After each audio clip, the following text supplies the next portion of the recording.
Welcome on into the Stroke Limit Reach podcast. I am your host, Nick, here with my co-host, Mike. What's up? And we are back. Sorry, everyone, for the delay.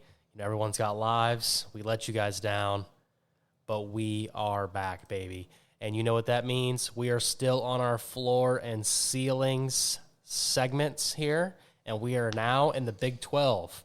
This is going to be a special week for you guys because we are going to release 2 episodes this week to get caught up so we don't, short anyone going forward. That being said, first we got to congratulate the Florida Panthers, Mike. They did it. They almost blew it, but they did it. Gave everyone in South Florida a little mini heart attack. They did, and it was the fact that, the Oilers won the elimination game 4 was the first time in NHL history that a team has done that. So that being said, props to them for fighting back, but they just gave up too much in the beginning, and they ultimately couldn't win it in Game 7. Now on to the fun stuff, people. We are actually... NBA as well. Last time we were talking, the NBA was going on. Celtics won. I believe they won in 5 or 6. Make sure you quote them on that. Yeah, I can't remember. 5 or 6. Pretty dominant. Mavs look very lackluster. I believe the Mavs won 1. I believe it was 4-1 series. Disappointing to me. Fuck Boston. They got the dub. Yep. So, like I said, props to those teams. Good job. I know we've got both drafts coming up soon for both of those. We'll lightly touch on, just any. NBA drafts tonight. It is tonight? Yeah. Okay. I know NHL's coming up right around the corner, but that's interesting. Baseball drafts coming around the corner. We might touch you guys up on the speed on those briefly, but we are in full football mode. MLB is hot and heavy. You'll see us touch it on our best bets, and we will talk about it, but the summer season's really where the MLB season kind of heats up, and it's, where you start to see your wild card teams and who's going to make what as you get closer to the fall. But we're in football. We're only 3 weeks away or 2.5 weeks away from EA Sports College Football coming out. We're getting hyped that we're, you know what that means. We're right around the corner. The college season starting in September. So let's get into the Big 12, Mike. And let's start off with the Arizona Wildcats. I'll let you take it. All right, so the Wildcats, right now they're looking at getting a new head coach. The old one left for Washington's job when it got vacant. They had many players leave to go follow their coach, but they're still dangerous with possibly the best wide receiver quarterback combo in football with Fifita. I'm struggling with his first name at the top of my head. It's Noah. Noah Fifita, and then McMillan, also struggling with his first name. Dude, okay, so I have it here. I don't know how to pronounce it, but I think it's Tetairoa. Tatoria, maybe? Tataria? I have no idea. Yeah. Anyway, probably the best two. They grew up. Rumor is that they played like Pee Wee ball together, like County or fucking Pop Warner. But we know they played varsity football at the same high school, committed to Arizona together. Not to mention, you're talking about the quarterback wide receiver tandem. They also added a wide receiver of Ja'Cory Krosky-Merritt in the portal, who ultimately was from New Mexico State, but was committed to Ole Miss before they snatched him up in April. Yeah, so offensively, this is going to remain a scary team. When it comes to their schedule, they got a pretty light one. Starting off, New Mexico, Northern Arizona being their out-of-conference games, open it up. Those are 2 very easy, very walk-away wins. Then they got Kansas State, which will be a tough game. Utah, Texas Tech, BYU, Colorado, West Virginia, UCF, Houston, TCU, and then finally Arizona State. Not a very tough schedule, but not the easiest of schedules. They do manage to play most of the good teams in the Big 12. Even with that, God, their schedule looks hard. I mean, I don't know. Utah, isn't Cam Rising coming back for his fucking 27th year at this point? Yeah, but at this, I really don't know what to put in Cam Rising. Utah will be a tough game. That just seems like a trap, I wouldn't say trap because Utah's favored above them, but man, it just seems like a hard one. Arizona could grab that on the road. Colorado, they should win. At UCF is interesting. At TCU at the end of the season is interesting. I don't have stock in TCU. I really don't. I mean, My ceiling for them, I have them at 11-1, and that is everything's going right. They got their defense working, even though they got a new coach and a bunch of new players going in over there. Their offense just continues to click how it's been. Everything's going right for them. I have them going 11-1 on a ceiling. Yeah, my ceiling would be 10-2 probably if I had to guess about Arizona. I mean, there just is so many interesting games like Kansas State, Utah, UCF, and TCU. I think splitting that 2-2 would be a great season. And that'd give you your 10-2, barring you mess up. Now, personally, I think that the floor for me, I'm going to go the same with you here. I think 8-4. Mm-hmm. I think the floor can even come in jeopardy because when I look at the floor, I don't see the floor, Mike, as losing to Kansas State, Utah, UCF, and West Virginia or TCU, whoever. The game I have circled here that it's going to be an interesting one, and it's always tough for these Big 12 teams because they're always a sleeper team, is Texas Tech. Mm-hmm. They scare me. Especially going on the road to Utah. Let's say you pull off a miraculous win there, right? Then you have to play Texas Tech the next week, and we've seen Texas Tech upset teams. So, that is a scary game, and I think that's where that 8-4 could come in for sure, in my opinion. Yeah. Besides that, I think this team, they're going to be good. They're going to be competitive, and I see them winning a good amount of these games on their schedule. I think they're the better team. It's just whether or not they can figure it out on both sides of the ball. Yeah, and, before we move on, just want to briefly talk about their offense a little more. We were talking about the receivers. PFF has the transfer receiver as a 92.7 player rating from last year. That's pretty insane. 92.7 is some of the highest ratings I've seen in a long time. Part of that with an 87.4. And, you got a running back in there at 84.8, Quail Conley, who rushed for 842 rushing yards last year, but also partnered that up with 251 rushing yards. So all purpose, he's right at over 1,000 or right under 1,000. Or he's over 1,000, yep. So I just think their offense is going to be electric, and it's going to be great. But their defense is just horrible, and I think that's where they get more towards that floor. An entire new starting defensive line this year. And believe it or not, their best part of their team is their secondary, but as a whole, they're at a 75 rating, and their D-line's a 70. Now, here's where it gets even worse. If you had to guess what the linebacker player grade average is, what would you think? If I told you they were bad. I mean, if they were bad, I'd say like 60. 58.7. It's really bad. So, is their defense strong enough to make them win some of these games?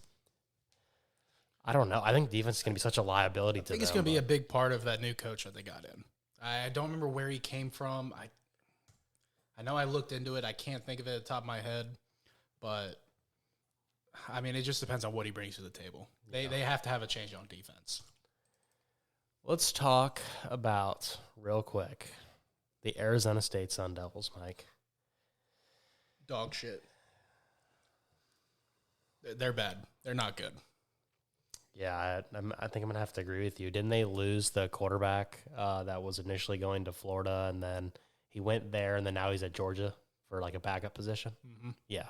So, yikes. Yeah, I mean, Wyoming and Mississippi State, like if you can't, like Mississippi State's gonna be bad too. It's gonna be a battle of who's worse. And if like you slip up and lose that game, and I have them winning both games, but both of those games are very easily losable. Like that. I mean, Texas State should be a game they can win. Let's see. I mean, gosh, you want to go first with your? I mean, there's not much talk about them. I mean, I would hate to knock on the coach because it's second year, but Arizona State has been irrelevant for a while. And what do you have their ceiling at? Their ceiling for me is 5-7, and I really don't see them making it. I don't see them making that. Yeah, I would agree, 5-7, and I think your 5 wins would be Wyoming, Mississippi State, Texas State, BYU, and Cincinnati. Is that what you have? So you just listed off 6. I have them honestly losing to Texas State. I listed off 1, 2, 3, 4, 5. Yeah, Wyoming, Mississippi State, Texas State. My bad. The first 3 no. Math is tough, you know. Yeah, 3-0, and then a win versus BYU and Cincinnati would get them to 5. But I agree with you. To be honest, their floor to me could be 1-11. Like they could lose to Wyoming. They could lose to Mississippi State. They could lose to Texas State. There's not a guaranteed win on their schedule. There really isn't. Not at all. And, that being said, this is one of the teams that, in my opinion, has no chance of, having a great year. But let's just stop and talk about it real quick. I think the Big 12 might be one of the most interesting conferences this year because you remove Texas and Oklahoma, and now it's like you have all of these teams coming in, and now all of these teams that are, that you added this year, the teams that you added last year, like UCF, coming into their second season, being in the conference, and it's kind of like who's who. We're all Spider-Mans, and we're pointing at each other. Who the fuck's going to win? Yeah, who's the top dog? And right now, like, you'll see as we go on, this is anybody's show. We have like 5 or 6 teams that we can't decide who is the best of the best. Like, we have a good idea of who we think it is, but I mean, it's a bunch of you're either the top guy or you're one of the bottom tier teams. Like, there's not a lot of the middle of the pack teams fighting for a spot. It's you're either good in this conference or you're bad. Yeah, no, I agree. Let's talk about Rocktaw Jayhawk, Kansas Jayhawks. Gonna have a pretty good year, in my opinion. They have a great quarterback. The question to me, though, with Kansas is every year I watch them, they get hyped up. We're around like game 5 or 6. College Game Day wants to go there because they haven't been relevant in fucking years in football. And they start off like 5-6-0 every year. And then it's just an absolute downward spiral from there. Mm-hmm. So a very interesting team. Now, they compete with Texas in them when they played them. That being said, their schedule seems fairly easy. I was going to say, they have one of the easiest schedules in the Big 12. They play a school called Lindenwood week 1, which I did not know was Division 1. Then Illinois. UNLV could be interesting. I don't think Lindenwood is Division 1. It has to be. You can't play a Division 2 school. Can you do double? You can do double A. Okay. So they could be double A. Illinois, it's still Division 1. That's what I'm talking about. Illinois, so week 2. UNLV week 3 is going to be interesting. Then you have West Virginia on the road. You play TCU, Arizona State on the road, Houston at home, Kansas State on the road, Iowa State at home, BYU on the road, Colorado at home, and then at Baylor. That being said, Mike, give me your ceiling. They 10-2. Like they play like all of the more bottom tier teams. Their non-conference games are very easy. Now, the thing that does scare me a little bit is they don't have a home stadium this year. Really? What happened? They're renovating it or something. They're playing out of Kansas State Stadium. Oh, really? Mm-hmm. Kansas State? No. You mean, no, they wouldn't play at their rival school. That's where they're playing. No fucking chance. Are you sure? Look it up. Like 95%. I'll look it up again. There's no fucking way, Mike. They would, another school, that'd be like Alabama. That'd be like Auburn letting Alabama play at their stadium. There's no way they're doing that. I'll keep talking while I look it up. Yeah, but I don't think that's right, but I agree. 10-2. I mean, really, you could fight away if they can hold it together for, a great 10-2 season. That being said, it's still Kansas, and they're going to have to show me they can continue the ball rolling later into the season like we were just talking about. And, I mean, look at this. We could go, you could lose at West Virginia. You could lose, you're going to lose at Kansas State, so that's 2. Baylor at the end of the year is an interesting game. Like, it could be a trap game. Baylor might not have a coach at the end of the year. I think Colorado's severely overhyped. That's right before Baylor. I could see 8-4. 8-4 is probably a good projection for them too. But we'll go floor 8-4. I don't think they can get to 7-5. I mean, personally, I think they probably win the first 5. Like, I think they can win the first 5. And so if you can find 2 more, which there's a bunch of teams you could beat, 8-4 is possible. 2 more get you that 7-5 mark, but I think 8-4 is the floor. What do you got? Okay, sorry, I just figured out. So their stadium's under renovation, so they will be playing at Children's Mercy Park, which is home of Kansas City's soccer team. Is what it looks like. Yeah, their Major League Soccer team. That is where they'll be playing all their home games at. So you were saying, what, their floor at 8-4? Yeah, I was talking about, realistically, they could win their first 5, right? They could win their first 5. At West Virginia is a tough game, but again, West Virginia is a team that, personally, I think Kansas is better, but it's at West Virginia. But that seems very winnable. Very winnable. I mean, me and you spoke offline about it. I'm very big on West Virginia this year. But, yeah, I would agree. 8-4 is their floor. I could see them dropping a game. They could go 6-0 to start off. I mean, with the first 6 teams that they play. Yeah, like really their only games on here that I just don't see them really winning Kansas State. is Kansas State. Now, I think West Virginia smokes them. I think West Virginia is going to be a beast this year. Personally, I'd be more scared of TCU than the at West Virginia game. I'm not big on TCU. I could see them dropping, like, if Colorado figures it out with all the new players they've gotten, some of the upgrades, like, I could see them dropping that game. But it's like I see them dropping somewhere. That's why their floor is, to me, Iowa State's always a weird team. They're never good, but they're like, they've been good recently, like 3 years prior. They were going 10-2, but they're always just a team you don't want to play. But I don't know, 8-4, I could see that happening for sure. Let's go ahead and talk about Kansas State Wildcats. I mean, they're the most complete team in the Big 12. They are returning a huge amount of their players. They have a new quarterback. They have a new quarterback, but I mean that quarterback. There was a conspiracy.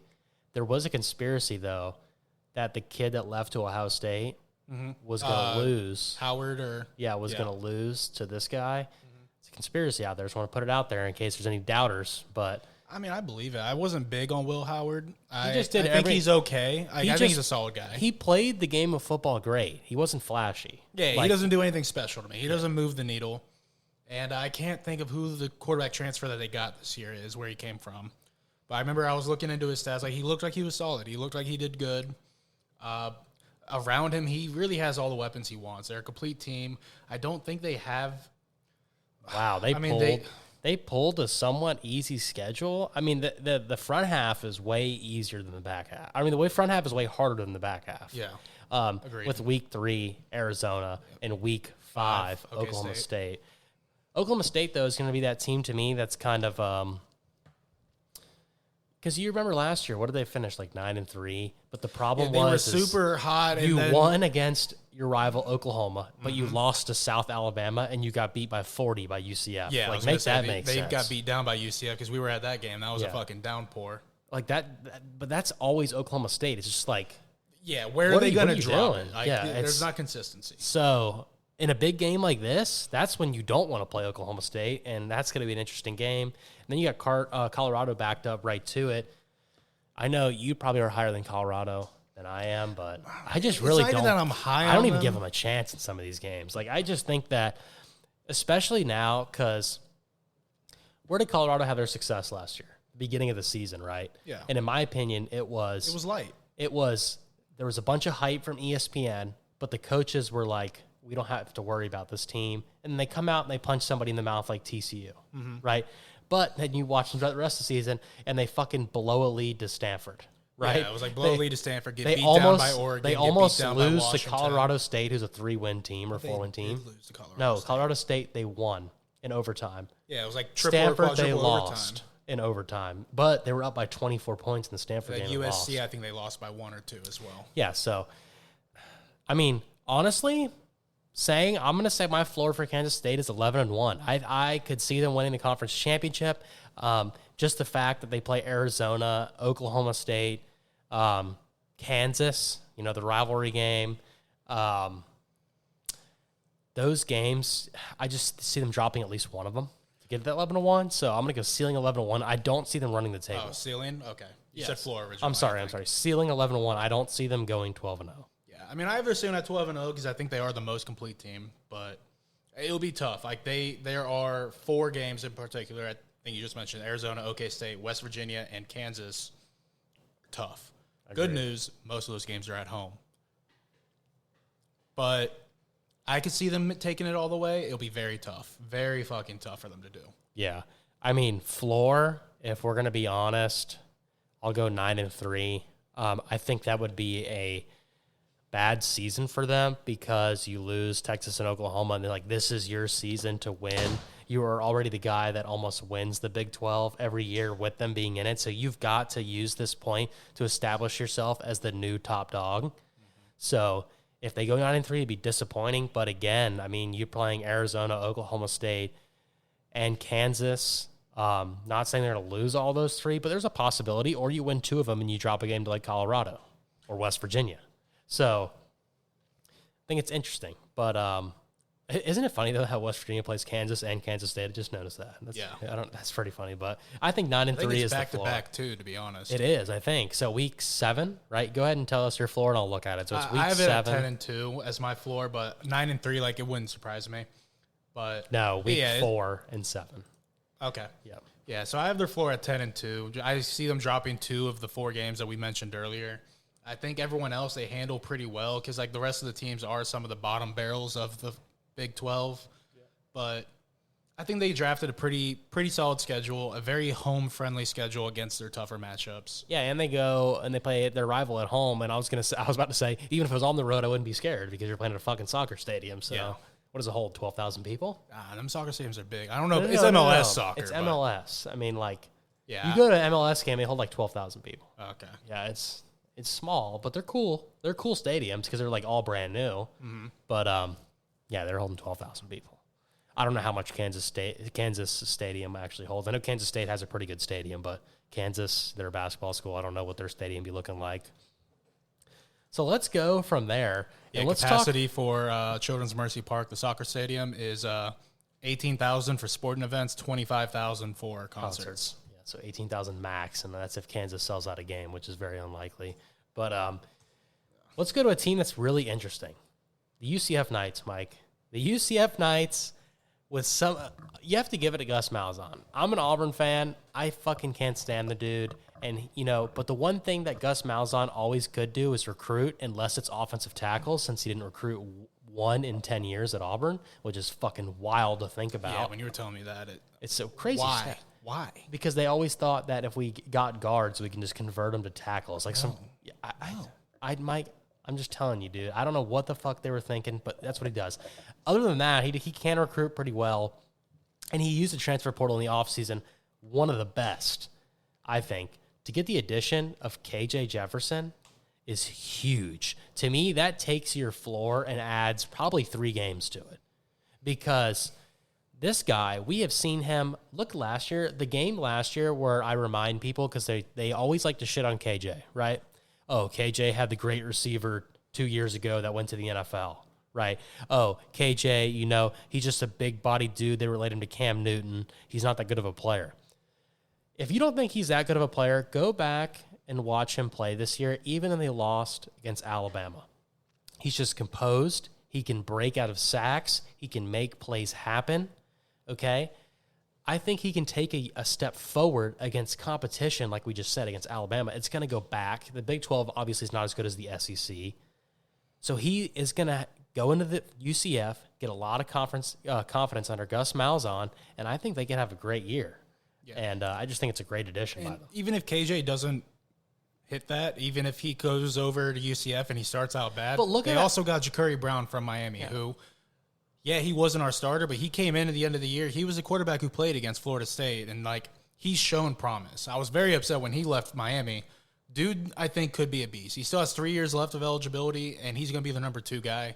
So and I don't think the gap is that large between him and KJ. And you got to look at the point where John Rice Plumlee when he played for Ole Miss, rather, he was a strictly running quarterback, didn't really make anything happen to the air, and then it's like he goes to UCF and he looks like a totally different player. Yes, is he a good quarterback? No. Is he an okay quarterback? Yes, but he led them to games to win where they really shouldn't have. So when you add someone who's better than him, like KJ Jefferson, I think it definitely can promote you or push you into one of the top guys in the Big 12. In year 2, they have to take a step forward, and Texas and Oklahoma, like we said 3 times now, is gone. So this is the year to do it if you're UCF, in my opinion. And if they can somehow get to the ceiling that we're about to tell you about, man, would it help them a lot in recruiting, especially being in the Power 4 now. So, Mike, what is your ceiling for them? My ceiling for them, probably a little outrageous, right? I have them at 10-2. And UCF, they didn't get the easiest schedule. I want to put that out there. They still play at Florida very early in the year. They're at TCU week 3. Then they have at Iowa State, which could be a weird one. We've already talked about that before, especially being at Iowa State. Like, weird fucking game. It's a Gus Malzahn game to lose for sure against a team you shouldn't. And then the year you got Arizona, West Virginia, Utah. Like, they got a tough schedule. So this is their prove-it year because they are playing most of the better teams in the conference, and their out-of-conference games aren't exactly the easiest with Florida being in the mix. Yeah. Right? So I'm going to say – how do I say it? I'm going to say something crazy here. I'm going to go, like you said, but watch this, 10-2, but with the opportunity to be undefeated in the conference. What other game do you have them dropping? Florida and West Virginia. West Virginia's in the Big 12, big dog. They moved? Yeah. What do you mean? They've been in the Big 12. Shit. I forgot they're in the Big 12. They're in the ACC. Okay, that's Virginia and Virginia Tech. My bad. Okay, one loss in the conference, 10-2. After I just threw some math out there that even Mike couldn't figure, or Mike knew was wrong. So, 10-2, possible conference game they could make if they get 10-2. Because I think the one loss I'm chalking up is Florida. I know you have it as a W here because you absolutely hate Florida, but man, Florida's going through the Florida gauntlet and they're going 0-3 against them. No, but here's my thing with Florida. Florida playing Miami, yes, it's a rivalry game. Yes, Florida wants to win. Okay? But this is what UCF, in my opinion, has done to themselves. I didn't say gonna win. I say wants to win. Just so you know that. I see you shaking your head over there. But this is what, in my opinion, UCF has done to themselves every time they play a big name like SEC school during the regular season. Are you going back to their self-proclaimed national championship? The fact that they claimed a self-proclaimed national championship. And if you remember, listen to this shit. Rightfully so. If you remember, they were in the American, okay? Florida said, hey, you know what? We'll play you, but it's going to be a 2-1, which is a standard when you play a school that's much smaller than you. What does UCF do? No, you're going to play us in a 1-1. We'll play once at your stadium. You'll come to our stadium once. As Florida drops some knowledge on fucking stupid-ass UCF schedulers, hey, dipshits, our student section could fill up your entire stadium. So, that being said, with all this self-proclaimed bullshit and UCF think they're on top of the world and we went to a UCF game, it's not anything fucking special for a home field advantage. It is in their conference and what they're doing.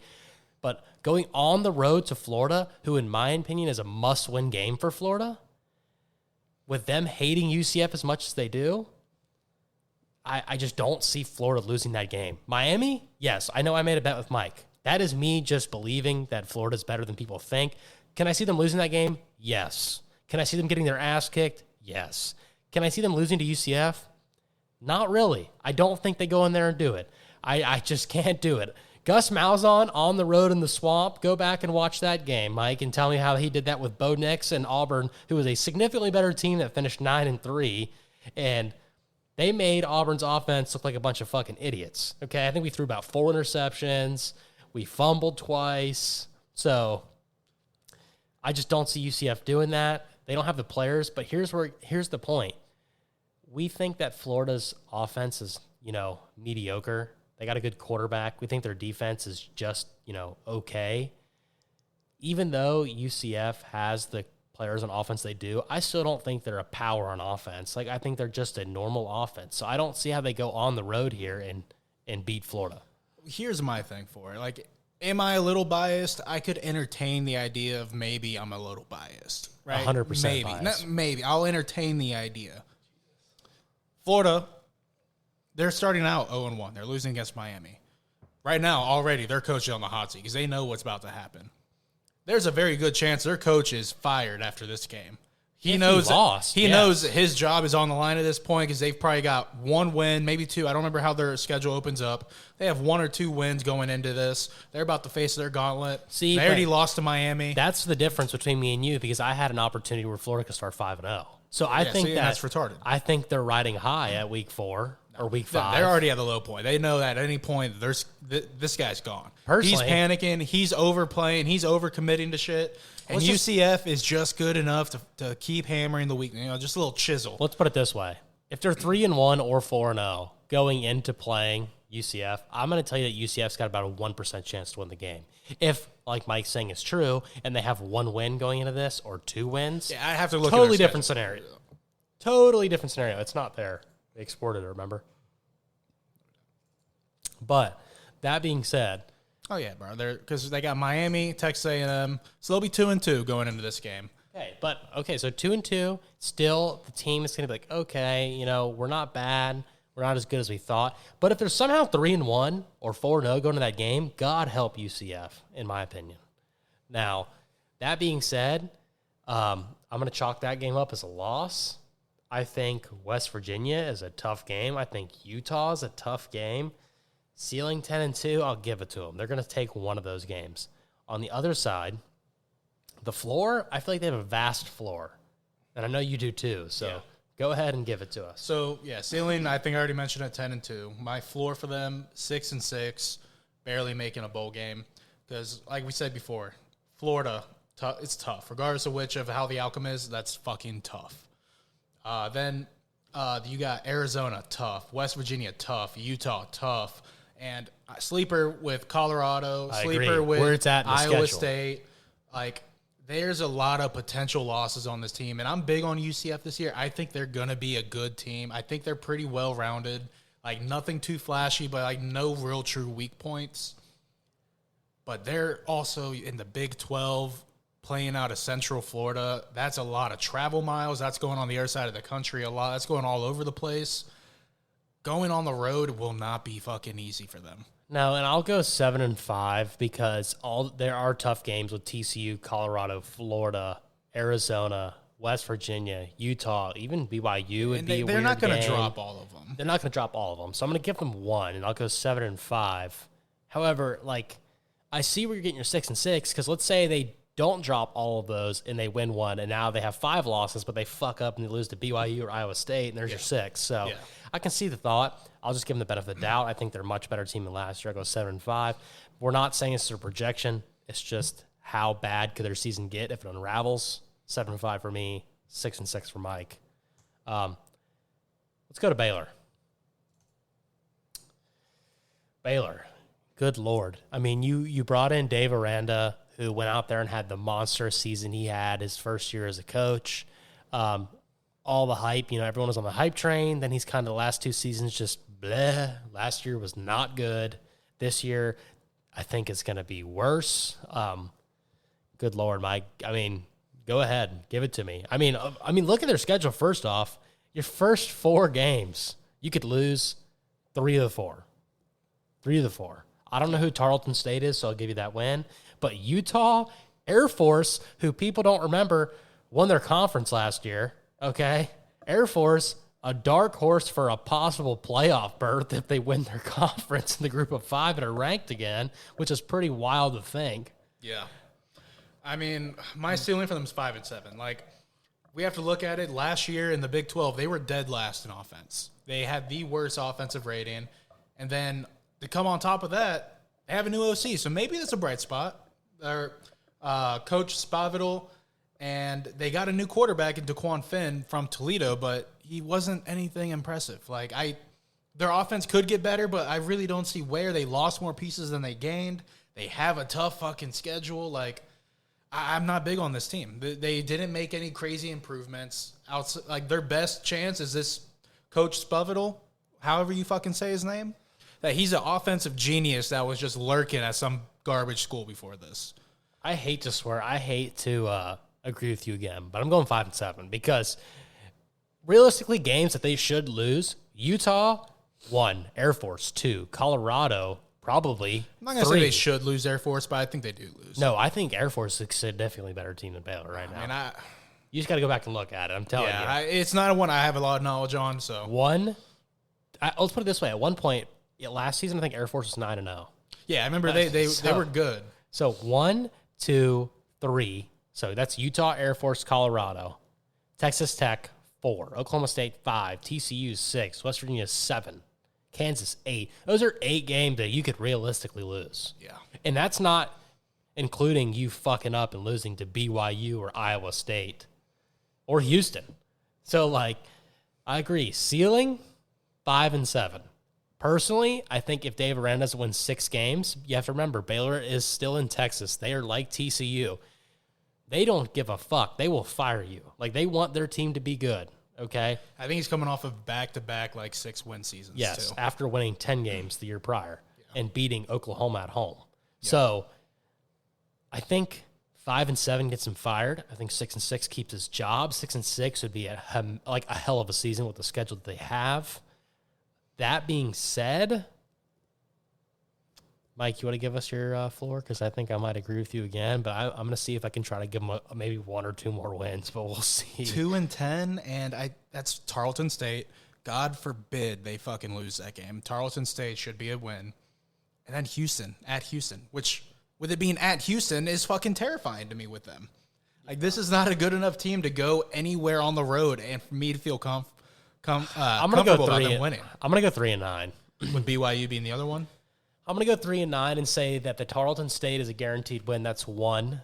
And the games of BYU, Iowa State, and Houston, they somehow sneak out 2 there out of the 3. And that's with them losing to every team they should lose to and not upset somebody, which can happen in their stadium. So I'm going to go 3-9.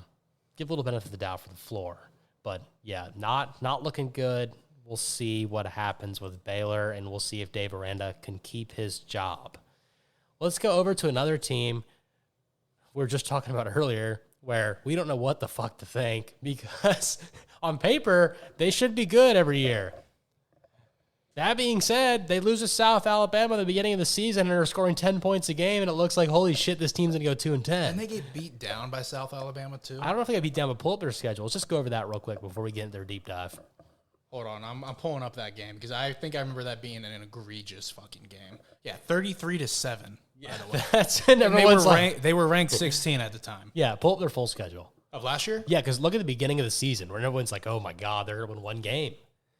Let's see, read out their first game and what their score was. All right, Central Arkansas 27-13. That's my point. First off, 27-13 against Central Arkansas. It's like, oh, that's a red flag. Arizona State 27-15. Not a good team. So they started out 2-0, played pretty bad teams. Then they play South Alabama home, who was a pretty good team last year, but it's still South Alabama. You need to win. Yeah, it's FCS school. They're not FCS. Sorry, yeah. Group of 5 school. You should win. You are one of the premier guys in the Big 12, allegedly.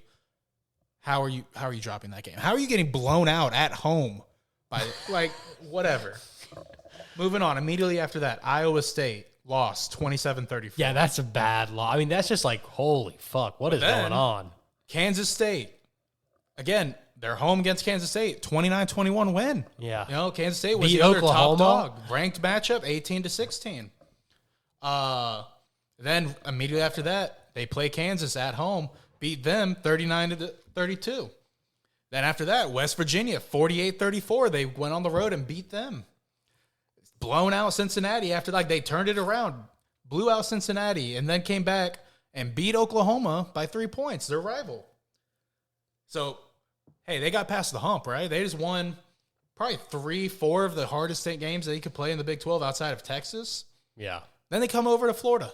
They come play UCF at the Big House, the Bounce Castle. Sorry, not the Big House. Yeah, the Bounce Castle. No, it's the Bounce House. Same shit. You know what I mean? I like the Bounce Castle, though, because they are Knights. The Bounce Castle, man. We're going to start calling that the Bounce Castle from now on in this podcast. 45-3. Yeah, that was And that game was just a back and forth with the weather going on a fucking downpour. We were talking about it before we walked into the game with the black clouds approaching. We were like, man, this game favors Oklahoma State with Ollie Gordon. Just pound the rock. Just let him fucking keep it running. And it's like UCF said, you know what? We know you can't fucking throw the ball. We're going to blitz every play. Fuck you, dude. Yeah. Come catch this. So that was an insane game. And then after that, they finished the season kind of strong. I mean, they played Houston, beat them 43-13, played BYU 40-34. And, the thing that concerned me is, even these bad teams, they're not blowing any of them out. Outside of Cincinnati, they didn't blow anyone out. Yeah. Then at the very end of the year, they played Texas in the championship game, got blown out 49-21, and then went and played Texas A&M in the Texas Bowl, and they won 31-23. But, I don't know how to fucking judge this team. Yeah, and with them being so up and down, I don't really know what to think of them, but I'm going to tell you this. I just don't think they put it together this year. I think they're going to be a little worse. I think they're going 9-3 is the fucking ceiling. That being said, 9-3, there's some really tough games. I mean, I hate to say this because we're going to go there, but the fact that last year, the first 4 games, they started off extremely slow. If they do that, there's a chance they could lose 3 of their 4 first games. They cannot afford on this schedule, in my opinion, to have a good season if they start off slow. Because even though it's Arkansas who sucks, we think their coach is going to get fired. It's still an SEC team at that point, just like any team that is known, right? Arkansas is a brand.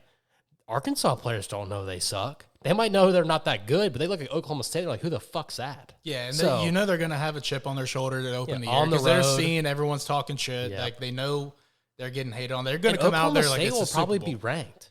Yeah. So they're going to be a ranked road game. They're going to come out and they're going to play hard. Yeah. So that is a must-win game for Oklahoma State, in my opinion. And I think if you somehow play down to a nail-biter and you lose to Arkansas, or God forbid you get blown out, all of a sudden Tulsa gets scary because you've got Tulsa smashed between 2 must-win, or not must-win, 2 games that you need to win. Arkansas, I think that if you want to get to a 9-3 or 10-2 mark, you're going to have to beat Utah. It's just like a weird first 4 games. Yeah. It's a weird first 4 games. I would actually much rather drop the South Dakota State game and flip that with Arkansas and play Arkansas week 1 because you have all the time in the world to prepare for them instead of having to prepare for this South Dakota State team, which, I mean, I'm saying it's South Dakota State. It might be San Diego State. I don't know who the fuck that is. Is it San Diego I think State? It's San Diego State. Mike. Yeah, hold on. Mike. Hold on. I was going to say, your SD State, I just noticed, is that San Diego State? Because if so, I think that's a big fucking difference. They No. could lose. It's South Dakota State. Okay. It's a South Dakota State I was getting nervous. Jackrabbits. I was about to say, they could lose the first 4. Yeah, I'm I like, got scared too. It's South Dakota State Jackrabbits. Okay, and we've seen them upset teams before, a.k.a. Nebraska in like 2015. But, man, it's just a tough way. I think 9-3, Mike. I think there's too many tough games. Utah, Arkansas, Kansas State, West Virginia, TCU, Texas Tech, and Colorado at the end of the season. Those are all going to be interesting games for them. And do they assert themselves as the guy up there with Kansas State now that their rivals have left? But I don't know. I think they're going to just stick to the identity with Ollie Gordon being one of the best backs in football. Like, that's going to be their offense. Their defense is very chippy. Like, to me, they should win the first 3, right? And They should win. Utah, I'm not that too big on this year. Like, I but agree. they are a dark horse type team. But so, like, I really see like their 3 games that are very manageable to lose is Utah, Kansas State, West Virginia, and they're all back to back to back. So After that, it's a pretty light schedule.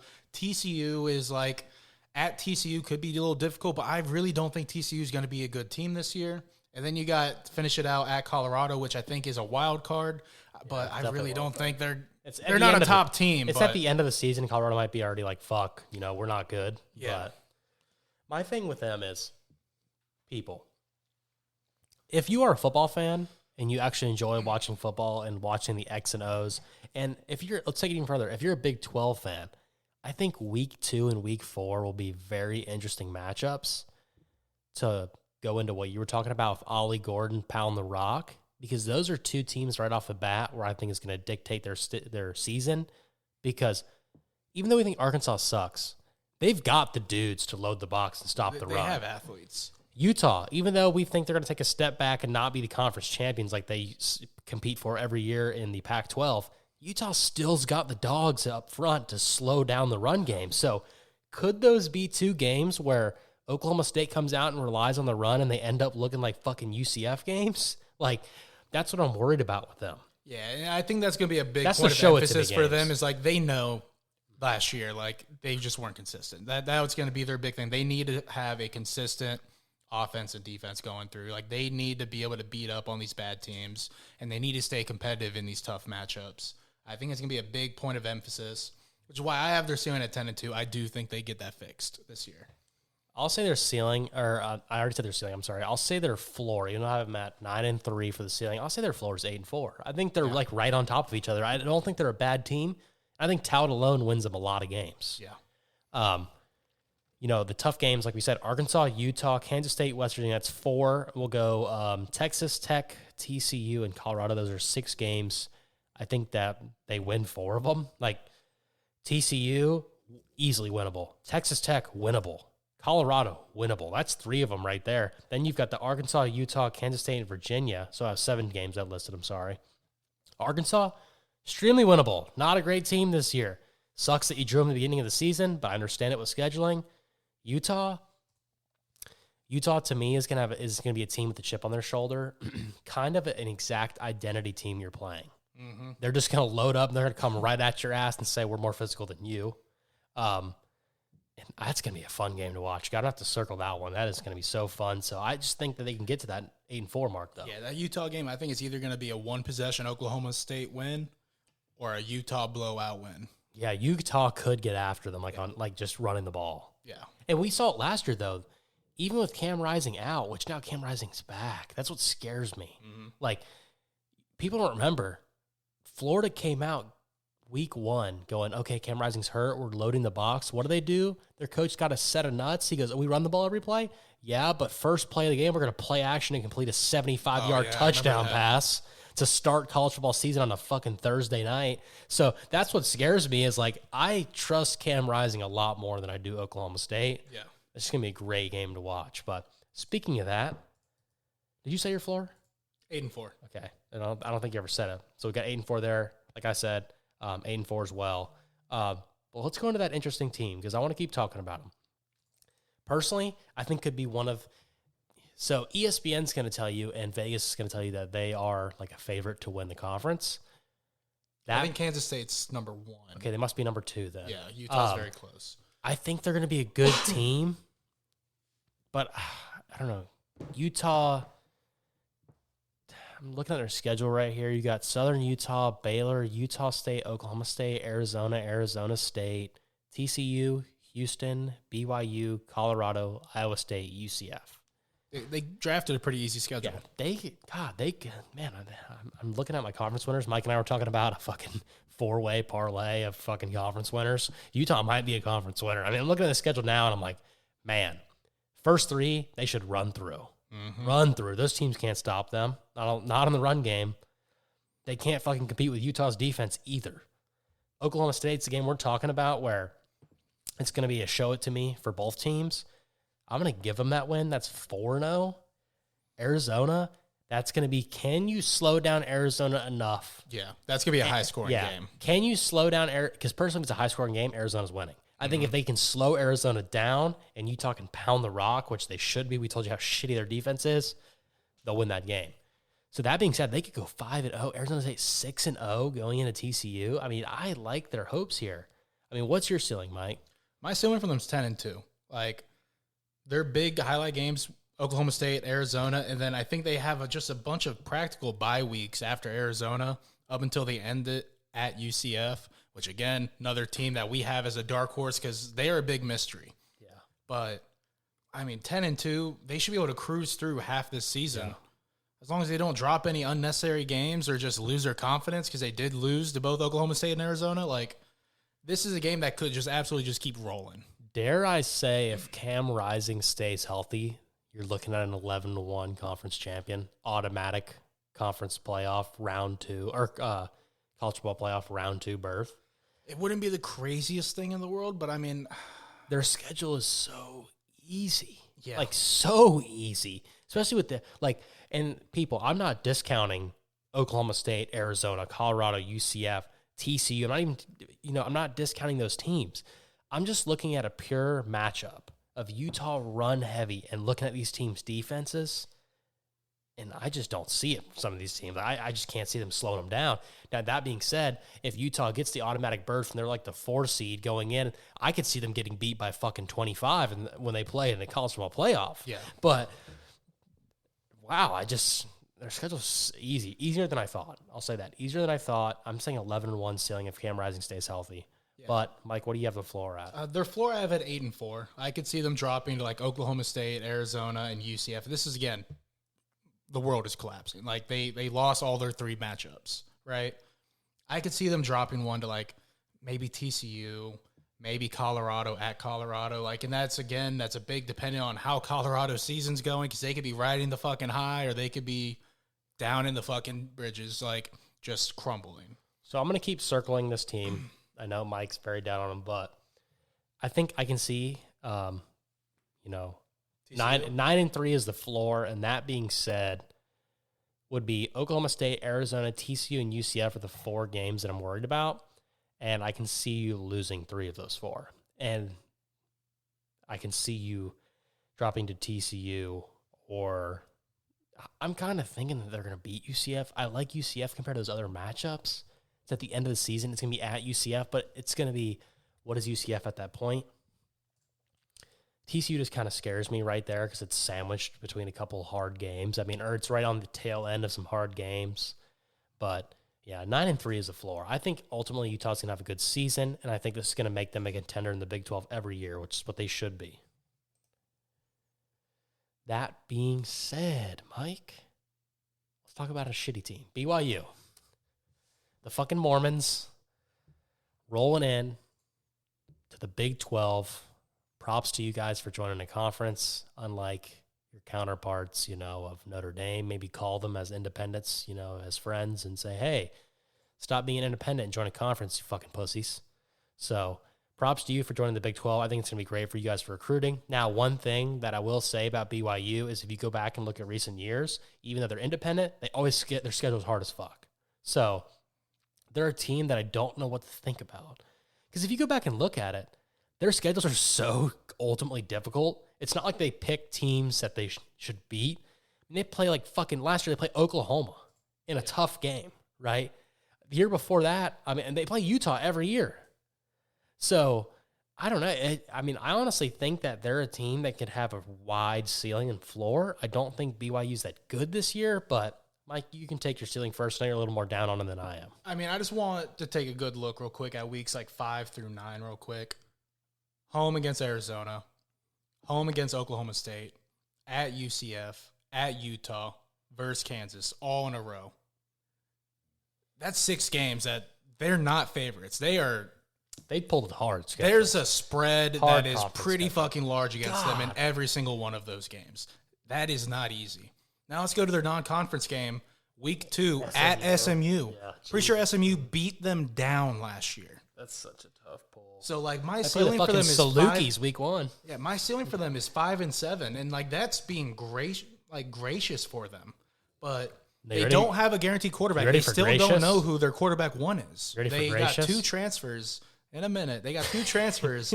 Gary Bohannon, who started his career at Baylor, then went to USF, now is playing for them in the transfer portal. And their other transfer quarterback is Jake Retzlaff, who he was one of the top QBs in JUCO. Okay, so it's a wild card. Yeah, so mystery, quarterback battle. You give me that knowledge of this mystery man joining the conference. Okay? Mystery man going from JUCO to now the Big 12, going to BYU in a doghouse schedule. It's a little scary. BYU fans, Mormons, pull out your blocker haters. I'm riding with you. Ceiling 7-5, which I think would be a great season from you. 7-5. BYU ultimately, is my opinion, is that team you never want to schedule because you know what you never want to play against? You never want to fight religion. Yeah, they got God on their side. You've got a stadium full of 60,000 people that are so religious that, do you know that when you go to Mike, I bet you don't know this. When you graduate from BYU, if you go to the Air Force Academy, you graduate, you go to the Army, right? Air Force Academy. I'm sorry. Air Force to Air Force, Army to Army. You know what I'm talking about. Okay. You know what I'm talking about, though. That's what you're signing up. When you go to BYU as a student and you graduate, you ultimately already signed up for a year on a mission trip in a different country. Yes, I bet you didn't know that, did you? So you got 60,000 crazy motherfuckers in that stadium that are out there rooting for their team. It gets rowdy. You got players that know if they don't make it to the NFL, which none of them do unless you're the one fucking MILF hunter. These guys are going on a mission trip when they graduate. These are some psychos out here, okay, man? Psychos. So 7-5, I can see it happening. Someone like UCF could ultimately fucking slip up and lose to this team. Arizona could slip up and lose to this team. Kansas could slip up and lose to this team. So there's they can get to that 7-5, but that'd be a great season if they could do it. That being said, Mike, let me reel y'all back in here. Okay, the horse and carriage is in rewind at this point. I know that Mormons don't ride horses and carriages, but I just had to use it, okay? So let me rewind. Beep, beep, beep, beep, beep, beep. Are they not? Who are the ones that ride the horses and carriages? Those are the Amish. Yes, Mormons are... same fucking thing, bro. Yeah, they're all get Same- confusing. They get same confusing. You got fucking the thing. Mormons, you got the Amish. And then you the got witnesses. Yeah, Jehovah. I was about to say that people that come the to your door. witnesses? So yeah, they're all like the same. Well, I'm sorry for you guys out there that are listening, but it just gets confusing. Honestly, you guys should post on Twitter like when you're going to play a game or something. You're talking about BYU. You should post the rules, so we know what the difference is. But that being said, yeah, I think you guys could go like fucking 3-9. If I'm being honest here, if mystery man, Clark Kent that came out of the transfer portal ends up to be like a bag of turds, and this guy that's transferred to 4 different schools and has never started a snap, probably, I just don't. I don't see it happening, Mike. Like 7-5 is me being very generous. Being honest, you could lose to Houston, Arizona State, Kansas, Utah, UCF, Oklahoma State, Arizona, Baylor, Kansas State, Wyoming, SMU. I mean, you could lose all those games. You could go I don't think you're going 1-11. So that's why I'm putting your floor at 3-9 because you're going to win some of those games. But good Lord, it's difficult. My floor is 2-10, and that is literally like them beating Southern Illinois, and then finding willing and clawing and God fucking fearing their way into one other win. Yeah, They found a way to play on a Sunday or whatever day those Sunday. Mormons fucking pray on, and Jesus Christ, they got a way to fucking beat them down. Let's go to the TCU horns up. The frogs, baby. Have you ever seen a horned frog? Is that a real animal? It definitely is a real animal. No, I've never seen one. Do they have them in Texas? Because I want to say they don't. Maybe in the desert. West Texas, like desert. Lincoln. But TCU's in I'm not Dallas. or confident Fort it's an Worth. actual animal. I want to say it is. I Definitely feel is. like it is. Now, you know what TCU's problem is, Mike? I'm going to tell you what TCU's problem is. It's not the players. It's not the coach. It's not the fans. It's the fucking graphic designers, man. You know why you guys went 11-1 or 11-2? You had the fucking hallucinogenic frog as your symbol on the Jumbotron. You go in last year, you don't show anything about the hallucinogenic frog, and you get your ass kicked by Colorado. Put the fucking hallucinogenic frog back on the scoreboard. I was a big fan of the fucking That was awesome. Hypno Frog, dude. Yeah. Hypno Frog out there. Had me believing they were winning the Natty. Dude, he's up there. Players look at it, and they're like, what is going on? All of a sudden, they're turning around, and they scored a touchdown. So I just hallucinating everybody out there on the field. So that being said, I'm higher, so I'll let you go first. What do you have their ceiling at? All right, so I have their ceiling at 7-5. They, looking at their schedule, it's not easy. They're another team. They got UCF. They got at SMU. They got Kansas. They got Utah. They got Oklahoma State. They got Arizona. They got all the top guys. Like, they don't have an easy schedule. They, again, another fucking bottom tier, in my opinion, Big 12 team trying to go at SMU, thinking that SMU's a pushover. Like, SMU's not a pushover. That's a People scary are team. People are about to find out. I know we've already And- talked about them, but Again, back-to-back teams. Who the fuck is their quarterback? here's my thing, Mike. Josh Hoover is supposed to be their starter, but he got injured late last year. He's not playing in spring. He's still sidelined, so who knows when he's going to come back. So then they got a Vanderbilt transfer and Ken Seals, and then they got this true freshman named Ken Haas, Seals is not bad. Haas Hejny. Ken Seals not a bad quarterback, by the way, but It's a position battle for a team that really doesn't know what they're doing. Their defense was atrocious last year. It'll They be got better. a new defensive coordinator it'll in be Andy better. Avalos from Boise State. So maybe you got something there. you have to remember where that coach came from, SMU, right? So he knows how to build a good team together. He was good when he was at SMU. That being said, I'm going to totally flip the script here. Who's SMU? SMU. Yeah. Who? Their head coach for TCU came from SMU. Oh, okay. Yeah. So I'm going to totally flip the script here. I believe in their coach, Sonny Dykes, and we are going to go ceiling 9-3. 9-3 is the ceiling. Quote me on that. Not saying they're going 9-3, just saying if it happens, you know where to come to. So that being said, Stanford, LIU, UCF, all winnable. That's 3 of them. Kansas, Houston, winnable. That's 5. Texas Tech, Baylor, winnable. That's 7. Arizona, Cincinnati, and Oklahoma State, all winnable, I think, and that's 10. So I think you drop, obviously, some of those, you get to that 9 mark. That's where I get the ceiling at 9-3. That being said, folks, let's back it up again. You got UCF, that's losable. You got SMU, you're losing. That's 2. You could lose to Kansas. That's 3. You're not losing to Houston, I'm sorry. That's 3. So Utah, you're losing that. That's 4. Texas Tech, you could lose that. That's 5. Oklahoma State, you could lose that. That's 6. Arizona, you could lose that. 7. So 7. I can see their floor at 5 and 7. Their floor? Oh, yeah. Floor. I have 5 and 7. Ceiling, I have 7 and 5. Ceiling, I have 9-3. Yeah, I think you're. Smoking crack? Yeah, I think you're on something for 9 and 3. I don't see where I you honestly could get wonder 2 other what their wins in over here. under is. 7.5, I think, is their line. Are you fucking serious? I believe 7.5. That is really high. That was way higher than I expected. I thought you were going to say 5 wins. I was like, all right, let's hit it, Mike. Are you pulling it up I on was the Hard going- Rock? Yeah, I was going to. All right. Yeah, I mean, I just don't see this team pulling anything out. Like, with it being a big QB battle over there, like, new defensive coordinator that maybe can boost your defense up, which ranked last in the Big 12 last season on Yeah, turnovers. they're 7 and 5. Wow. That's their line, 7.5. Yeah, 7.5. Yeah, told you. You could hit the under. I would. I think their ceiling is 7 and 5, and that's if they Like, can you pull should bet wins on against that. Texas Tech. I mean, after Wow. doing all this, we're definitely going to. BYU's 4.5.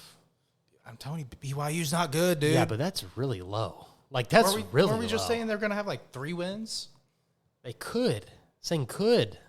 Also said they could win fucking 8 games. My ceiling for them was 5 wins. Really? Yeah, I mean, I'm telling you, in this conference, you either have top dudes or you have bottom Kansas feeders. State is 9.5. That's a little scary, though. Yeah, but Kansas State could go undefeated. I know. They It's have scary. a very easy schedule. Utah's 9.5. Oh, we'll come back to this. Okay, We'll I'm come back sorry. to I'm this. sorry. I was getting sidetracked. Some of these look very enticing. That being said, we can go to the next team. Would you just click on? Floor 3 and 9, by the way. Wait, Okay. TCU. My bad. Wow, he Floor is disrespect- 5 and He 7. disrespect the fuck out of you guys. 5 and 7. The Cincinnati Bearcats. Good lord, they got rid of their coach. They lost their coach to Wisconsin, and it's like they don't even know how to play football. Like they were good at all the time as a Group of 5 team. They come in here and they are just fucking dog shit. We're not even that far removed from them making the playoffs. That was Yeah. what, 4 years ago? 3 years ago? Yeah, I mean, I'm trying to count wins right now. Like 1, 2, 3, 4. I'm gonna go ceiling 4 and 10. Like 4 and 10. Like, and that's with Townsend, Miami of Ohio, which is not gonna be an easy game. Arizona State, Iowa State. I think those are winnable games. Like, you could win 50-50 coin flip. I mean, Townsend, I think, is like an 80-20 coin flip, but, you know, God, it's just scary. I mean, it hasn't been beneficial with Cincinnati coming into the Big 12 like it was for UCF. Last year was their first year. They won 1 game last year. They won 1 game? They won 1 game. Regular season game. Yeah. As a first-year member of the Big 12, they won 1. You might want to confirm if that was conference play or if that was whole regular season. I mean, They won just I'm 1 getting game. scared by 4 wins. If you're telling me it's They one- lost 30 players in the transfer portal. They gained only 25 back. Their new quarterback is going to be Brendan Sorbsby, transfer over from Indiana. And the defense, they got a couple new guys, but they got first-year coordinator Tyson Veit. He was a linebacker coach over at Iowa State before this, so brand new to the defensive coordinating position. Yeah, they went 3-9 overall, Okay. 1-8 in the conference. Yeah. But wait till you hear this stat: 1-6 at home.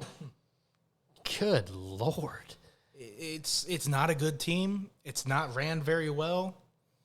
I don't know what happened to them so quick. They just got flipped a switch. This team is going to struggle. Going over to their schedule, I said 4 and 10 as the ceiling. my ceiling is 3 and 9.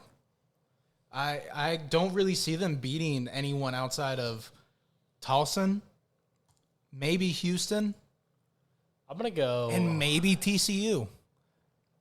teams that have question marks. Texas Tech, maybe they pull one out, but I don't see they pull can't- them all out. You say I can't see a TCU win. I can see them losing to Arizona State before TCU, but I'm gonna go 2-10 as the floor. I think they get one game better than last year, just because Miami of Ohio is gonna be winnable, and I think Arizona State's gonna be winnable. But shit, I have their floor at 1 win. if you're a Bearcat fan, just go ahead and be like Close a the Bear. curtains. No, close fuck to be like that. Be a Bear. Just hibernate to the following season. Maybe you fire your coach at that point. We'll wake you up and let you Maybe know. they're good at baseball.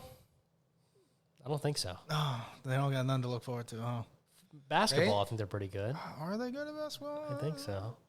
If you're a Bearcat fan, just hibernate and we'll wake you up when you fire your coach and let you know if it's doing better. 2025 is coming up. Yeah. We'll look at that. Look ahead to next season. The Texas Tech Red Raiders, pistols out, pistol out. Let's go. Red Raiders, long live Mike Leach. One of the best wins in program history when he knocked off Texas there on a last-second touchdown pass. What do you think about Texas Tech, Mike? They're always a team you don't want to play. Yeah, they're a scary team. Like I have their ceiling at 9-3. I mean, looking at their schedule, Ceiling? Oh, no, I'm sorry. I thought you said 3-9. I'm sorry. Go ceiling ahead. 9-3. Looking at their schedule, like ACU, I don't even know who the fuck ACU is. I'll be honest. Abilene Christian, I think. Don't ask how I know that. I love college football. It ain't on a Sunday, so it don't Not matter. They're beating them. Then they got Washington State, should kill them. North Texas should beat them. Arizona State should beat them. Cincy should beat them. Like, they really don't have many hard games to open up the season. Like, Arizona at the midway point, sure. At TCU, I guess, is a wild card, but I don't really think they got that in them. But the end of the year, then they got Oklahoma State. Again, team that kind of scares us all. We don't know what the fuck they're going to do. They should be good. Where are they going to drop it? And then West Virginia, who I think I'm very big on. So I have their ceiling at 9-3. Pretty friendly schedule going for them. Let's see. They're just repeat. They're always going to be that dark horse team. Year after year, they're always that dark horse team. They got one of the better running backs with Taj Brooks. He rushed for over 1,500 yards last year. And they restocked their O-line in the transfer portal, so we're probably just going to see a lot more of that. Whatever Taj Brooks' line is, when those lines come out for the season, just get his over, because he's just going to be running the ball like crazy. That's going to be their identity. They're just going to run it down your fucking throat. Yeah, I mean, I got their ceiling at 8-4. And the reason I say that, not 9-3, is if you don't remember last year, they go on the road to fucking, Wyoming, and they lose. Mm-hmm. So they beat teams they shouldn't, and they lose teams that they should beat. So I mean, 8-4 ceiling, floor, pretty tight. I mean, I still think they're a pretty good team. I'll go 7-5. I mean, I think that'd be a bad season for them if they went 7-5. I have their floor at 6-6. I mean, there's just a lot. Just because those last they 5 should games win the scare first me. 5. Sorry, those last 4 games scare me. They should win the first 5. They should Agreed. beat Baylor. That's 6. Iowa State should beat to 7. I think it's not going to 7. At Iowa State's just a weird fucking It game. is. It is. But they could also beat TCU. They could also beat Colorado. I honestly think on paper that they're better than Colorado. But yeah. So yeah, that's where I'm getting the floor at 7-5. I'm confident with that one. But now to Colorado, who I know you're about to hear the honest truth, folks, and that is of people that are tired of hearing about fucking Colorado. Like, I am so tired of hearing about Colorado, okay? They're the most overhyped 4-win team I've ever fucking seen. Yes, I understand the hype because they beat TCU, but people should pump the brakes. There was no fucking chance they were going into Eugene, Oregon and winning that game, and they were out there stomping the logo and then proceeded to get beat by 50. So, let's reel it in. What do you have their ceiling at, Mike? I have their ceiling at 7-5. That is, everything clicks for them. The transfer portal worked for them. They were able to build the trenches. Like, I will say, Colorado, they have stars. They have some really top-tier dudes. Shadir Sanders, pretty good quarterback. Fucking wide receiver corner. Why am I blanking on his name? Travis Hunter. Travis Hunter, top player in college football. One of the best pure athletes we've seen. I personally believe he needs to commit to one side of the ball. I think him going both ways is just hurting him. Looks great, hurting him in general. To bring out that like next tier that he's capable of doing, he just needs to pick a side.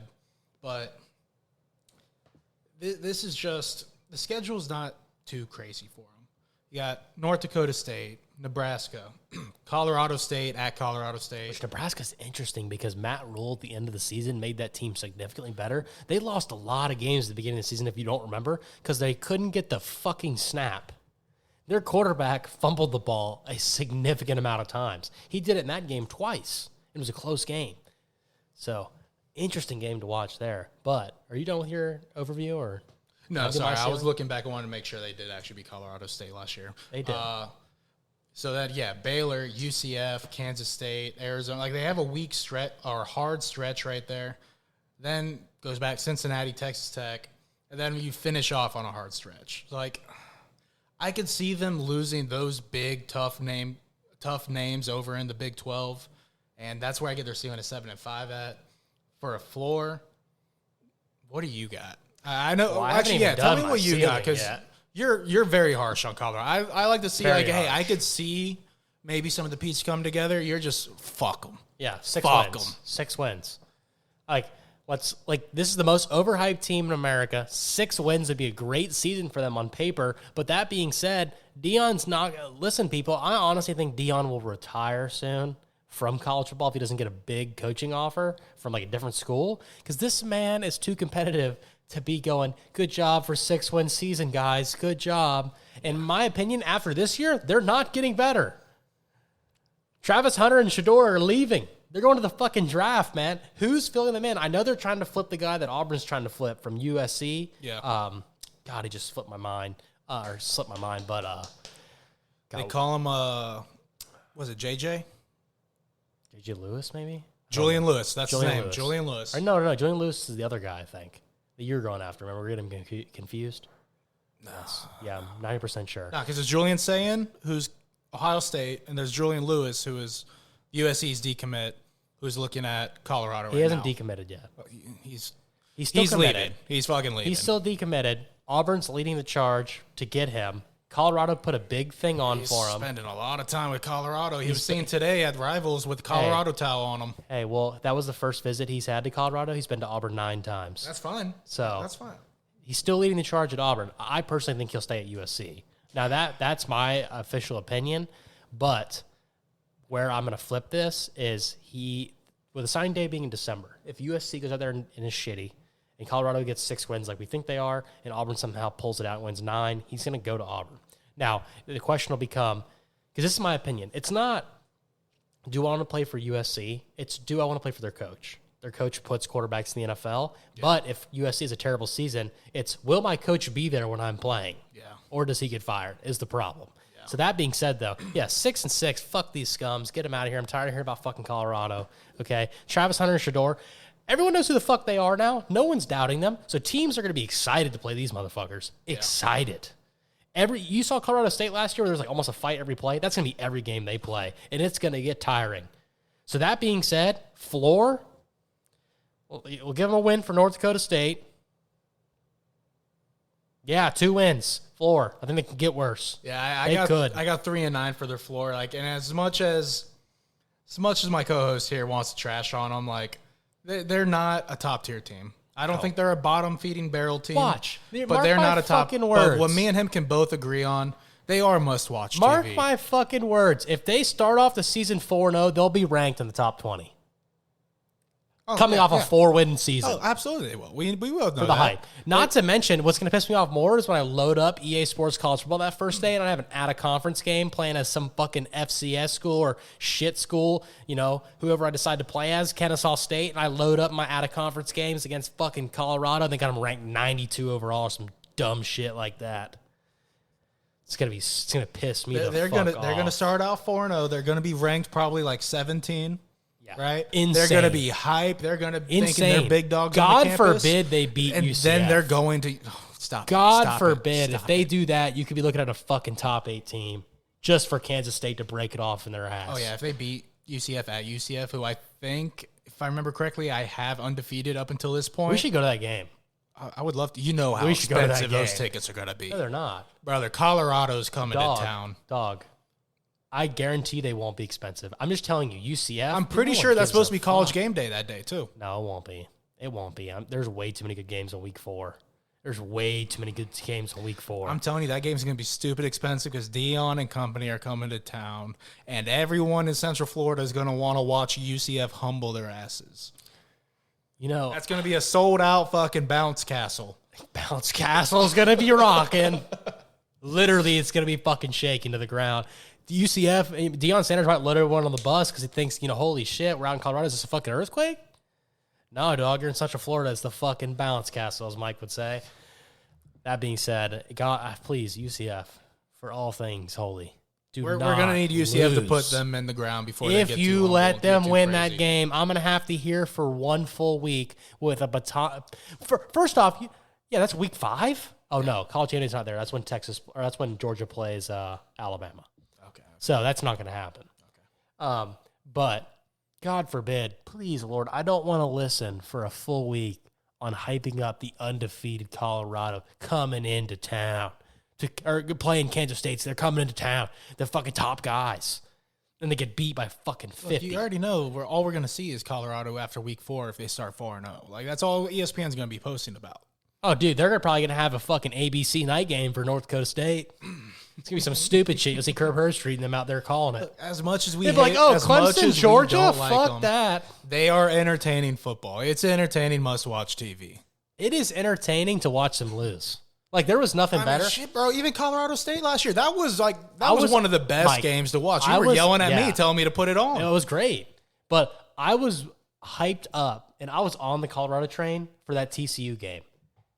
Then, when I started hearing them say, dark horse for the fucking conference championship, I said, I'm getting off this wagon. Teams are already ready trying to put them in the playoffs and shit after week 1. Like, there was legitimately people, if you go back and look at it, there was legitimate people on College Game Day that picked them to beat Oregon. Yeah. Which is fucking insane.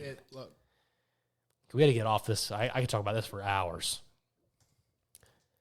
Houston, briefly touch on them, dog shit. Like, I I'm think we sorry. touched on Houston, didn't we? I'm saying we're touching on them right now. Okay. Dog shit. Like, we got to speed this process up a little bit. Sorry, Houston fans, but like, you are like the Bearcats. You're a Cougar. Maybe they hibernate as well. We'll wake you up next year. It's just not going well for you guys. I see maybe 4 wins, maybe. 4 wins, kind of generous. I mean, most of their lineup is gone. I think they're returning like 5 total starters on their team. One of them being QB Donovan Smith. They got a new head coach with Willie Fritz. I don't remember where he came from, but he was one of the better hirings this offseason. Man, I could have swore West Virginia was in the fucking ACC. I don't know what I've been smoking. Tony, you're thinking of Virginia Tech and Virginia.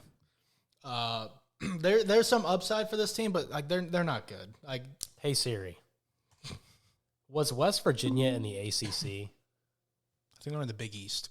Okay, I I found this on the web for was West Virginia and the ACC. Check it out. Damn it. Did Siri just tell you to go fuck yourself, or did Siri just tell you no? You're They stupid. just brought. She didn't know. She brought. Oh, Mike Siri's taking that fucking serious. But yeah, I mean they don't have any super easy games. They were a part of the Big 12, the Sun Belt. And, oh no, I'm sorry. They're part of the Big East.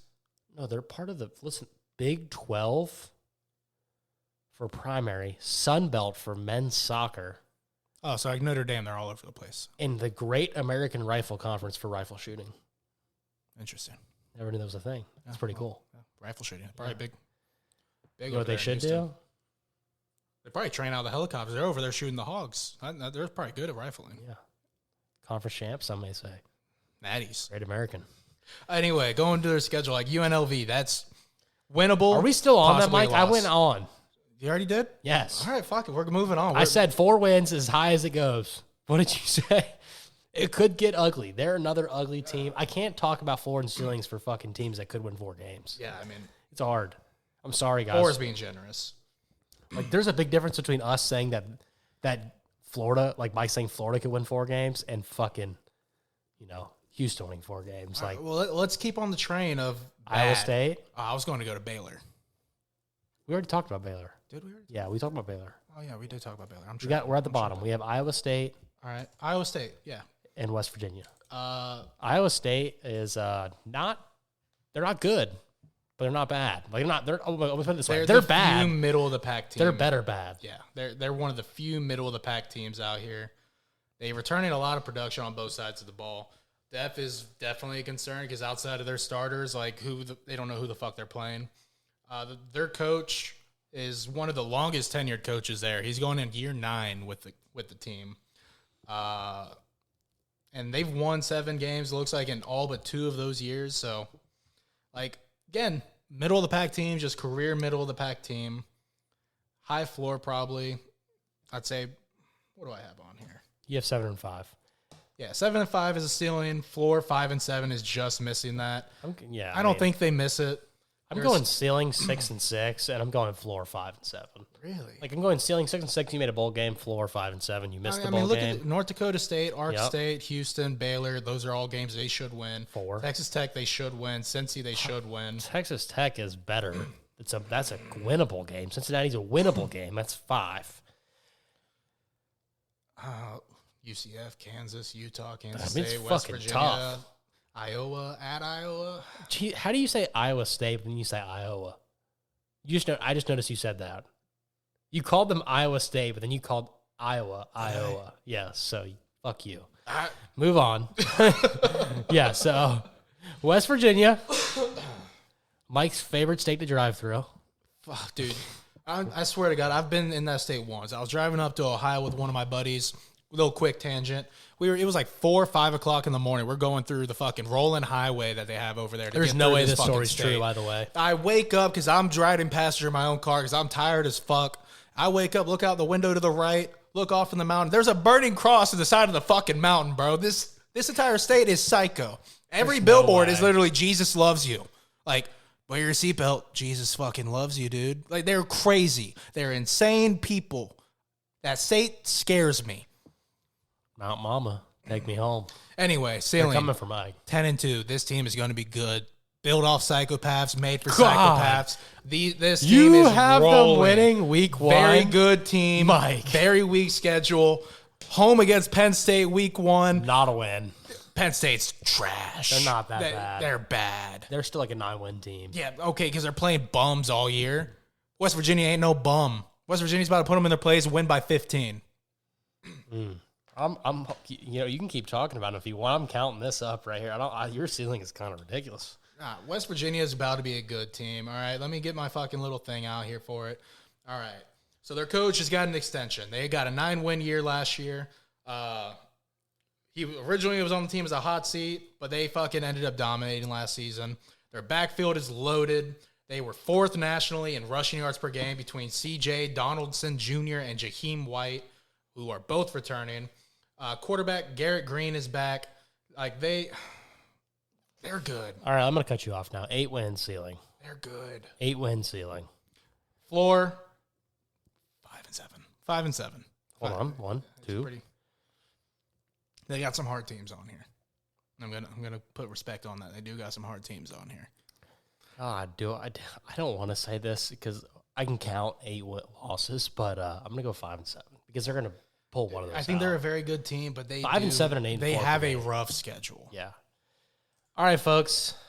Time you've been waiting for. I know we've been slacking here, but we're going to pull up our best bets. And just so everyone knows, the way that we do these best bets is they're going to be seasonal, right? So that we don't just constantly go down or it's just so you guys can see, like, wow, they're really good in the fall for football. But, man, do they fucking suck in the summertime. So that being said, we're going into our summer bets. So let's give you a recap of our best bets for the spring.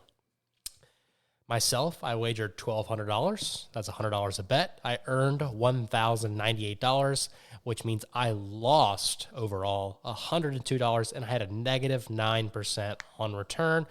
Honestly, you could live with that. If you bet $1,200 and you only lost $102, you're doing something right.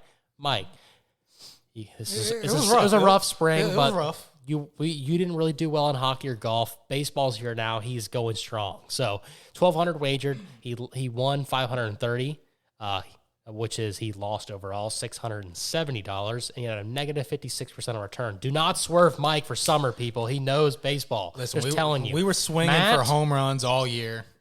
Let me continue. Matt, he came on the show one time. He wagered $300. He lost all of it. Josh, he came on one time. He wagered $300.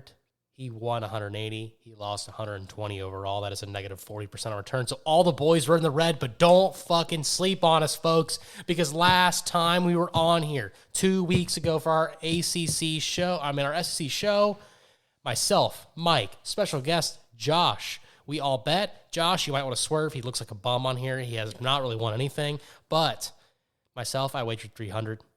I won 403, which is a profit, folks. God, yes, it's so nice to look at green on the screen. $104 profit for a 35% return. Mike Spanny only bet 200. That's because he bet on Siri. What was his name? I bet on Royce Freeman. He bet on Royce Freeman home not run. Freeman. It's Royce for the Twins. Royce Lewis. Royce Lewis for the Minnesota Twins. It hit a home run. Found out 20 minutes later, dude's injured and was not playing in the game. So we voided his bet instead of a loss. This was That being bullshit because said, they should have gave me a fucking spare bet to go with. so we voided his bet. So he wagered Had to hold me 200. back. He won 455, which is a profit of 255 and 128% on return. That being said, Mike, would you like to lead us off with your lock? Yeah, so I'm going to go ahead and lead this off. This is for June 26th, so when we come back for it, my lock of the day is Ryan Nelson for the Diamondbacks pitcher to get. How do you see bets out that far? Today is June 26th. Oh, okay. I'm sorry. I don't know where I was smoking, but okay, continue. A whole lot of theme of you on drugs today. Ryan Nelson, Diamondbacks, over 3.5K is very low number, minus 160. Playing the Twins tonight. Keeping that in there for a little bit later. Okay, my lock, folks. I'm going to go ahead and give myself a loss because I essentially already had my 3 bets, but we've already passed one and one of them lost. So I was going to say my lock was given to me. I'm kidding. My lock was this one. Gunnar Henderson for a hit. Stephen Kwan for a hit. Austin Riley for a hit. That is plus 122 odds. Currently, as we sit here on 722 on a Wednesday, Gunnar Henderson has already gotten a hit. So we just need Stephen Kwan and Austin Riley to get a hit as well. That's your lock? It's my lock. Plus money on a lock, you piece Plus of shit. 122. You piece of dog shit. All right, moving on to my underdog. I got the Yankees covering the spread tonight against the Mets, plus 125. The spread is 1.5. Yankees are just hot. Yankees are hot. You were yelling at me last time we were on here about it. Yankees have lost the last 2. Yeah, listen. Past that. The Mets have absolutely bent them over in this series. Listen, but Yankees are pitching one of their dogs today. I got faith in them. They don't got that fucking They fake can't bum they Garrett can't Cole coming out here giving up 4 home runs in 2 innings. Personally, if you look into it more, the Yankees have a really bad situation. They don't have a catcher that can throw somebody out. If you go and look, they give up like 3 steals a game. Really? Yes, they can. They don't have a catcher. I need to start looking at that. You do need to bet on haven't steals. even I looked was at thinking steals. about I it. haven't Go looked back at and look up steals. those stats. They're fucking wild. Yesterday, I was watching them play the Mets. In one inning, they had 3 steals. All right, so I'm about to start looking At up one point, the some fast pitcher was shaking motherfuckers. his head because they couldn't throw the motherfucker outs at second. Then he stole third. Still couldn't get it there in time. I was like, dude, who do they got? Jelly arm back there throwing? This is ridiculous. That being said, I'm going to play fair. I'm going to say my, what is it? What would you call it? Lock, lean? Underdog. Underdog? No, dog is the bottom. Oh, is it? Hot take? Yeah, hot take. My I had hot it take reversed. was DJ Hurst over on strikeouts, Dylan Cease over on strikeouts. I have already lost that bet. DJ Hurst was pulled early. He did not play well. Dylan Cease did get over 6.5 strikeouts, though. So lost that. That was a parlay. I'll go to my dog real quick since Mike just went with snake draft this. Nah, mine was hot take on the underdog then. I haven't flipped. Okay. I haven't spent my dog yet. Yeah, neither have I. I'm about to give you my dog. Okay. Yeah. Okay. My dog currently is Jared Duran, whatever the fuck his name is. Duran. Yep. Over a hit. Cutter Crawford, strikeouts over 4.5. Miguel Andujar, rather. Jesus Christ, I keep saying Andor like the fucking Disney You show keep out saying there. Andor, dog. I won't It's call not it Star Wars. It's not Star Wars. It's fucking Disney, people. Got him over a hit. God, what is up with these fucked up names? I'm just going to call him Jackson Provar. Jerickson? Yes. That's fucked up. There's no way to pronounce that way. Over a hit. JD Martinez, over a hit. Royce Lewis, over a hit. And that is for plus 666. Did you just give us like an 8-leg parlay? I could use 6 leg. All right, I'm going to make it simple, nice, easy. Y'all avoided me on this last time. I'm going back to it, running it back. Royce Lewis, over 0.5 home run for the Twins, plus 250. Man's been hitting a home run in 50% of games played. Hopefully he plays the game. So that being said, guys, thanks for tuning in. You'll hear, like we're saying, we're having a double episode. We might drop it on Saturday, might drop it on Sunday. But listen up, folks. We're going to tell you about the Big Ten. It's going to be a must-watch. We're bringing 2 special guests on, so it's going to be very interesting. Follow us on TikTok at SLimitReach. Follow us on Twitter at StrokeLimitReached. And, give us a thumbs up, give us a like, follow us on YouTube at Stroke Limit Reached. And remember, look in the links in the bio if you're listening to this right now, people. You can join our membership where we will give you our bets up front so you can either swerve us or ride Mike's gravy train the last couple weeks, turning $20 at a $1,200. And just join, just share the love. Share the love, folks. And you can give us a question that we will answer for you on the podcast so everyone can hear it. That being said, until next time. Peace. Yup.